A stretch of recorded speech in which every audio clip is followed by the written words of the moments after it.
Isang very vocal sa kanyang nararamdaman, isang nananahimik lang.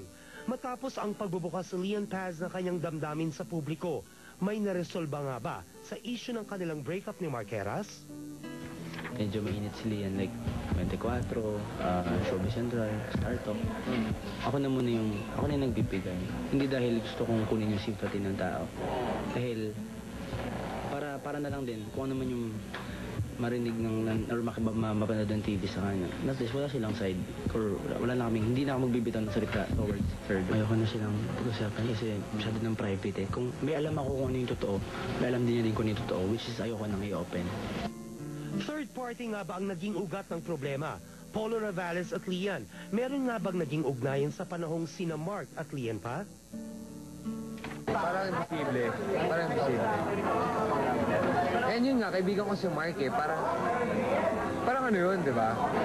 Parang napakapangit tignan na, di ba, may mangyayari sa amin nun. Tapos, girlfriend na kaibigan ko, di ba? So, hindi ko naman kailangan mag-imbestiga kasi ako yung tipo ng tao na pag kung ano man yung mga nangyari or yung mga ginagawa, tatahimik lang ako. Pero once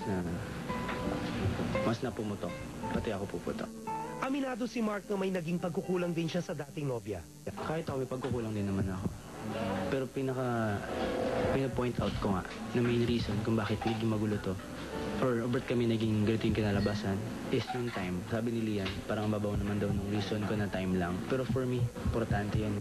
Although Mark earned a reputation of being a player, walang bad boy o playboy kapag na-in-love ng talaga at di lang minsan itong naranasang magselos. Di lang naman din ako eh. Kahit naman siya. Parehas kami na hindi naman maiwasan lalo na lalo sa trabaho ko. I'm proud to say na naging loyal naman ako. So, message for her. Siguro na lang, gawin natin private to para sa ating dalawa na hindi dapat nakingialam yung ibang tao or huwag ka muna makinig kung ano yung sinasabi ng kung sino-sino man. Kasi lalo lang gugulo yung situation. And tatapusin ko muna yung issue. Then, antay mo ako, bila ako susulpot yan sa harap mo. Hindi. Tapos, yun, wag natin gawing public property yung issue kasi pangit eh. Hindi ako natutuwa sa nangyayari.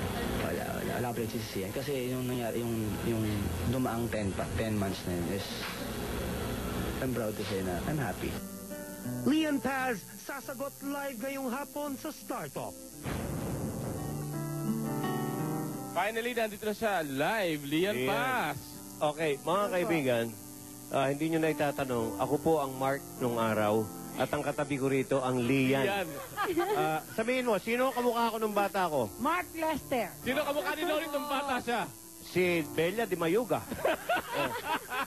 Hindi. Hindi. Kamukha ko si Mark Lester nung bata ko, kaya akong Mark nung araw, ito si Lian. Ito na, umpisahan na natin, seryoso ito eh. Lian, narinig mo naman, sabi ni Mark kanina, alam mo raw ang totoo. May quotation marks pa yan, ang totoo. Hindi lang daw siya ang may atraso. Ano masasabi mo?